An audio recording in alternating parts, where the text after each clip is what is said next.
Seluruh siswa kelas 3, SMA, SMK, dan Madrasah Aliyah di Kabupaten Lamongan saat ini secara serentak mengikuti ujian nasional. Untuk menghindari terjadinya kecurangan yang dilakukan para siswa saat menjawab soal-soal ujian nasional, juga ditugaskan sejumlah pengawas. Namun kondisi berbeda terjadi di SMA Negeri 1 Lamongan. Di sekolah ini, sebanyak 295 siswa peserta UNAS yang terbagi menjadi beberapa ruang. Setiap ruangan selain dijaga 2 pengawas dari guru sekolah lain, juga masing-masing kelas dipasang kamera CCTV. Kamera-kamera pengintai ini ditempatkan di atas kelas atau di pojok ruangan. Untuk memantau seluruh ruangan, pihak sekolah menghubungkan kamera CCTV ke dalam perangkat komputer. Dari komputer ini, CCTV dioperasikan yang memonitor semua aktivitas siswa maupun pengawas selama UNAS berlangsung.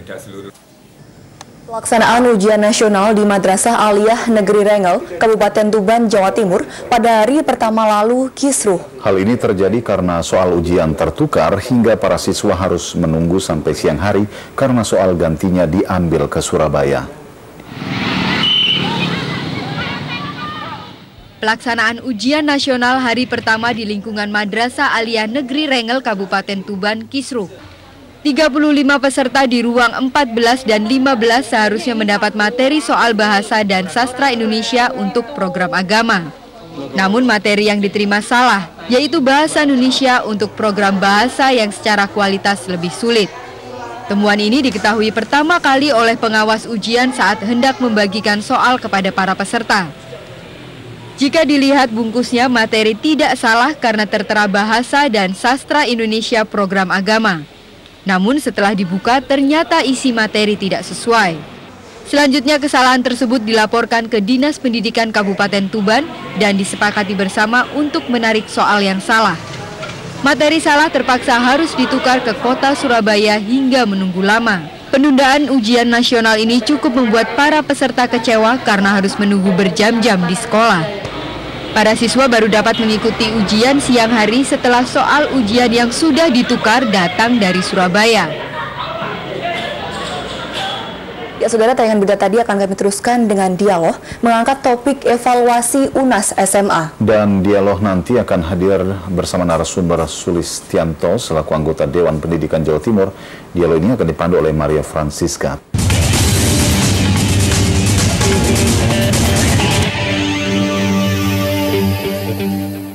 Ya, saudara, pelaksanaan ujian nasional tingkat SMA tahun 2013 telah selesai dilaksanakan. Namun tetap menyisakan banyak pertanyaan sekitar pelaksanaan yang dianggap banyak permasalahan. Mulai dari distribusi soal yang terlambat, soal yang tertukar, hingga kebocoran soal yang kembali diduga terjadi tahun ini. Untuk membahasnya telah hadir di studio kami Bapak Sulistianto Suyoso selaku anggota Dewan Pendidikan Jawa Timur.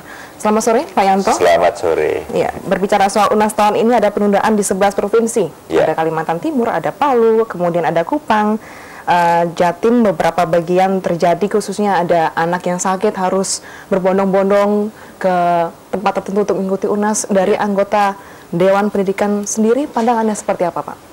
Saya kira sudah cukup lama kita menyampaikan bahwa ujian nasional sebagai pemetaan itu kita tidak keberatan.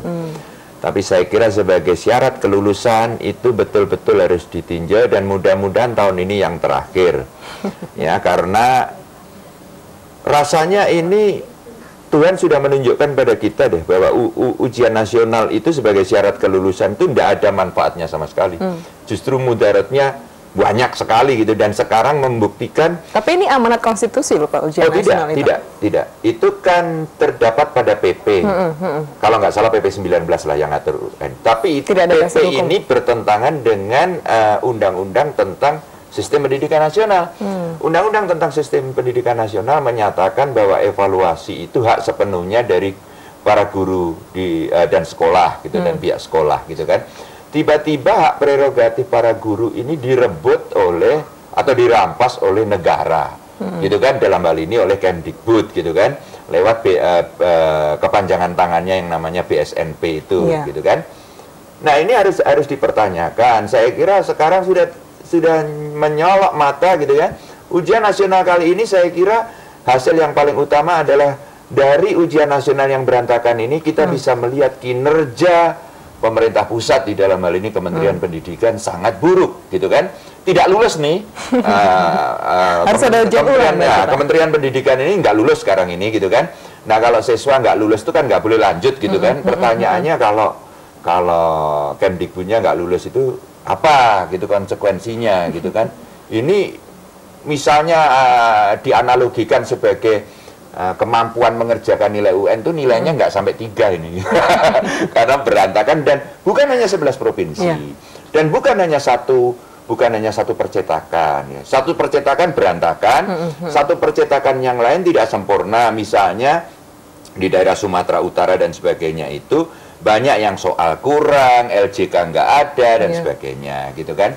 Jadi tidak bisa kalau tapi persoalannya bukan pada percetakannya ini. Saya kira pada manajemen di Kemdikbud sana, di BSNP sana gitu kan. Itu problemnya banyak ya. Saya kira tahun ini harus terakhirlah menjadi syarat kelulusan. Dan kita perlu himbau kepada forum rektor gitu ya. UN kan, hasil UN kan dipakai sebagai salah satu syarat masuk perguruan tinggi negeri tuh. Saya kira dengan kejadian UN yang sekarang ini dibukakan mata kita oleh Yang Maha Kuasa gitu ya, bahwa UN itu ternyata tidak ada fungsinya sebagai syarat kelulusan. Forum rektor semestinya sesegera mungkin harus berbicara untuk tidak memakai lagi hasil UN sebagai syarat masuk perguruan tinggi negeri. Sebab kalau dipakai ada ketidakadilan. Gitu. Kita lihat ya sekarang yang di 11 provinsi ada soal yang sampai difotokopi. Ketika difotokopi berarti tidak mungkin satu kelas 20 varian. Nah, kalau satu kelas tidak mungkin 20 varian, maka ada perlakuan yang tidak setara antara sekolah yang satu dengan sekolah yang lain. Kita melihat salah satu stasiun televisi kemarin menunjukkan di Palu misalnya yang sudah berjalan, tapi bukan SMK. Kalau SMK ditunda lagi ya, menjadi minggu depan. Itu ujian bisa tanya-tanya gitu dan pengawasnya pura-pura nggak tahu. Berarti kesimpulannya soal di kelas itu tidak mungkin 20 varian. Satu itu. Ada ketidaksamaan perlakuan gitu kan. Yang kedua, untuk LJK yang nggak ada, lembar jawaban komputer yang nggak ada, sampai diizinkan anak-anak itu menjawabnya ya di naskah soal. Berarti hanya sekedar menyilang. Dia tidak bahasa Jawanya ngurek-ngurek hitam itu. Ngurek-ngurek itu butuh waktu lebih lama daripada sekedar nyilang. Gitu kan? Terjadi perbedaan lagi. Berikutnya, yang menyilang itu berarti nanti akan ada pemindahan jawaban supaya bisa dipindah secara computerized. Yang belum tentu sama yang jawabannya. Itu yang mengerjakan pemindahan itu jelas bukan siswanya. Betul. Panitia gitu kan. Pertanyaan saya, apa yang menjamin? Bukannya percaya tidak percaya gitu ya, tetapi ada kemungkinan permainan gitu kan, untuk supaya dibuat nilainya menjadi benar semua misalnya gitu ya. Ini bukan soal percaya atau tidak percaya, tapi ini soal kredibilitas gitu kan. Sehingga ini forum rektor harus segera bicara gitu kan, bahwa hasil ujian nasional tidak bisa dipakai lagi menjadi syarat masuk perguruan tinggi negeri. Iya, tapi Pak, ujian nasional awalnya juga dibentuk karena ada keprihatinan di ujian sekolah yang ada beberapa isu sekolah itu tidak niat dalam melaksanakan ujian akhir sekolah. Apakah UNAS ini menjadi jawaban? Nah, sekarang ini yang dikemukakan oleh Kemdikbud itu lewat staf khususnya Pak Menteri yang namanya Masuk Kemi itu begitu. Tadi malam saya lihat itu. Sebelum ujian nasional, sekolah-sekolah meluluskan semua. Gitu kan? Nah, makanya dibuat ujian nasional. Saya minta bukti. Bukti kalau? Bukti tahun berapa itu terjadi, buktikan sekolah mana yang meluluskan semua. Kan bisa ditelusuri itu datanya. Gitu kan? Apakah semua sekolah begitu? Tidak. Mungkin sekolah yang buruk-buruk gitu kan. Tapi yang sekolah yang bagus-bagus, dia punya standar sendiri, standarnya tinggi, sehingga kalau tidak memenuhi standar ini banyak yang nggak lulus, gitu ya, sekolah-sekolah yang berkualitas. Tetapi justru dengan adanya ujian nasional itu, masyarakat kemudian punya persepsi standarnya sama lewat ujian nasional. Apa akibatnya? Sekolah yang dulu kualitasnya bagus, yang standar menentukan standar kelulusan yang tinggi, justru terpaksa harus menurunkan standar. Sebab kalau dia tidak menurunkan standar, persepsi masyarakat anak yang tidak lulus itu karena gagal ujian nasional gitu loh. Bukan jadi karena tidak diluluskan oleh siswa gitu kan. Akhirnya justru yang bagus menurunkan standar gitu. Gitu. Jadi pernyataan-pernyataan kalau itu dari Kemdikbud mestinya harus disertai bukti. Jangan karena persepsi saja atau hanya sekedar argumen gitu. Tidak bagus itu. Saya mengakui sebelum ujian nasional banyak mungkin sekolah yang meluluskan, tetapi juga ada sekolah yang kualitasnya tinggi. Pertanyaan berikutnya, setelah ada ujian nasional, gitu ya, apakah sekolah-sekolah yang dulu juga meluluskan 100% itu sekarang yang tidak lulus banyak? Berikan datanya, berikan buktinya, kan begitu. Ini problemnya gitu. Bayangin kenapa Bupati Yahukimo sampai menolak ujian nasional, karena beliau melihat sendiri kenyataan. Kadang-kadang di daerah tertentu itu ada guru dan kepala sekolah yang tidak hadir di sekolahnya 2 tahun. Begitu menjelang ujian nasional, guru-gurunya datang. Yang ngerjakan ujian nasional itu adalah gurunya, bukan siswanya. Bahkan sampai mau masuk perguruan tinggi, masih banyak anak-anak di daerah Irian itu yang tidak punya kemampuan terlalu bagus dalam hal baca tulis. Tapi lulus sampai tingkat SMA. Justru Bupati Yahukimo menolak ujian nasional karena antara lain keadaan semacam itu akibat berlangsungnya ujian nasional. Baik, kalau memang ujian nasional memang tidak 100% menjadi syarat kelulusan, pemerintah sudah memberi solusi nih Pak, 60% UNAS, 40% sekolah. 10% pun tidak berhak. Tidak berhak, pemerintah sama sekali. Kemdikbud pusat itu kapan tahunya 3 tahun perjalanan anak-anak di setiap sekolah, bagaimana dia mau minta? Tapi sebagai pemetaan kewajiban, dengan dipetakan kondisi pendidikan itu pemerintah pusat tahu, maka misalnya untuk daerah Sidoarjo matematikanya kurang bagus, disampaikanlah kepada Jawa Timur. Itu loh Sidoarjo matematik nggak bagus, maka kemudian Dinas Pendidikan Jawa Timur dan Sidoarjo memperbaiki kualitas guru-guru matematik, dilakukan pelatihan. Tujuannya nanti untuk peningkatan kualitas guru, gitu kan?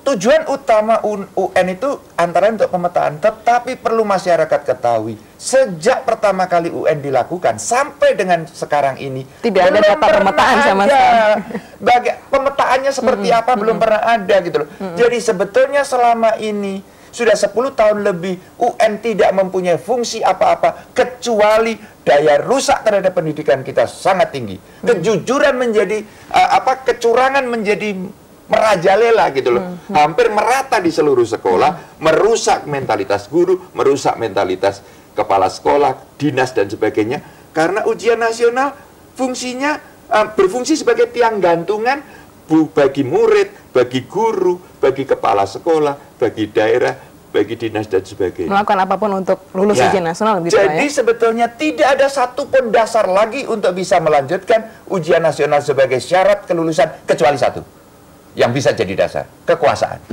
Nah sekarang terpulanglah kepada Menteri Pendidikan, mau meneruskan kekuasaan saja atau mau betul-betul serius memperbaiki pendidikan ini. Oke, kalau begitu dari Dewan Pendidikan sendiri sudah menjadi jembatan nih Pak antara masyarakat dengan pemerintah. Ditanggapi seperti apa?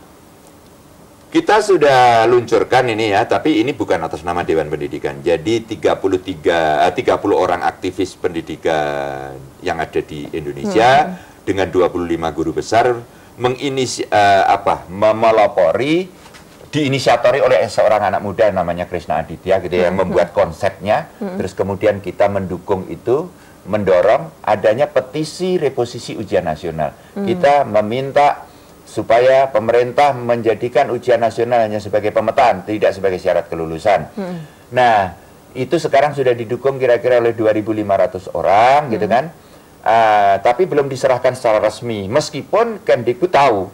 Karena setiap orang tanda tangan mendukung itu, langsung di emailnya Kemdikbud itu masuk satu petisi. Jadi kalau yang tanda tangan sudah 2.500, penuh nih Pak penuh gitu kan. Diharapkan didengar diserahin secara resmi. Nah ini momentum untuk menyerahkan dengan adanya ini. Termasuk kita lihat juga kurikulum 2013 ini berantakan kan. Saya kira UN tahun ini dengan kurikulum itu bisa digunakan sebagai momentum yang paling bagus untuk sesegera mungkin diwujudkannya otonomi pendidikan. Karena sejak diberlakukannya otonomi daerah, pusat itu tidak punya wewenang lagi untuk mengatur pendidikan. Baik Pak, terima kasih. Semoga didengar, tidak menjadi angin saja. Kita harapkan yang terbaik untuk ujian nasional di Indonesia.